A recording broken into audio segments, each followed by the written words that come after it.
Hello everyone, দেখো আজকে আমরা সবাই যাব ঘুরতে। তাই স্করপিওতে করে সবাই দিদি, দুটো দিদি, ভাগ্নে ভাগ্নি, জামাই, মেয়ে, নাতি সবাই মিলে যাচ্ছি পাহাড় দেখতে, ঝর্ণা দেখতে। দেখো দূর থেকে পাহাড় দেখা যাচ্ছে, ভিডিও করছি, অনেক ভালো লাগছিল। যেতে যেতে দেখছিলাম সব কিছু। দেখো কতগুলো তাল গাছ এখান দিয়ে, অনেক ভালো লাগছে দেখতে। দেখো এখন প্রায় একদম পাহাড়ের কাছে চলে এসেছি। দেখো গাইস কি দারুণ লাগছে দেখতে। এখন আমি পৌঁছে গেছি। দেখো গাড়ি থেকে নামছি।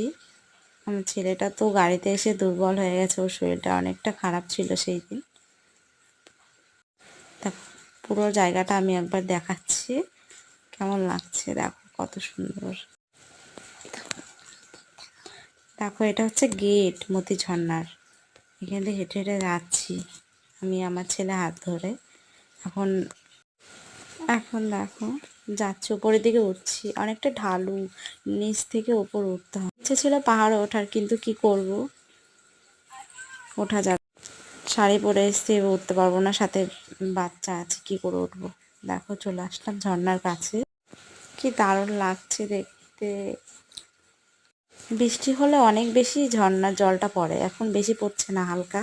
কিন্তু জায়গাটা দেখো গাইস কি দারুণ। পুরোটা ভিডিও করলাম আমি। আমি এখন পাশে দাঁড়িয়ে আছি, দেখো ঝর্ণার পাশে। ভেতরে একটা মন্দির ছিল অনেক সুন্দর, কিন্তু সেইটা আমার ভিডিও করা হয়নি। দেখো হাঁটছি পাশে, ঝর্ণার সাইডে জলগুলো পড়ছে সেখান দিয়ে।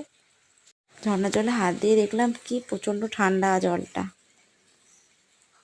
দেখো কতটা সুন্দর। দেখো এখন আমরা সবাই চলে আসলাম, এখন খাবার খাবো। বাড়ি থেকে খাবার নিয়ে এসেছি সবাই মিলে। দেখো পিকনিক করার মতো প্লেটে খাচ্ছি, সবাই বসে খাবার খাচ্ছে, আমিও খাচ্ছি। দেখো সবাই খাচ্ছে দেখে সত্যিই মনে হচ্ছে পিকনিক। এখন দেখো চলে আসলাম নদীর পাহাড়, এটা কত সুন্দর লাগছিল জায়গাটা। এখন আমরা চলে আসলাম 12 দুয়ার। এখানে 12টা দুয়ার আছে, এটাই দেখো। এখন সেটা দেখে আবার বেরিয়ে চলে যাচ্ছি। সবাই বলছে বারবার লেট হয়ে যাচ্ছে, তাড়াতাড়ি আসো। এখন আমরা চলে আসলাম পার্কে। তারপর চলে আসলাম হাওয়া খানা। সবাই বলছিল এখানে নাকি রাজারা আগে হাওয়া খেত, অনেক সুন্দর গঙ্গার পাড়। এখন দেখো একটু দোলনা খেয়ে এখন বাড়ি ফিরছি গাইস। অনেক ভালো লাগছিল, বাড়ি চলে যেতে হচ্ছে, অনেক ভালো লাগছে। বাই বাই বন্ধুরা, সাবস্ক্রাইব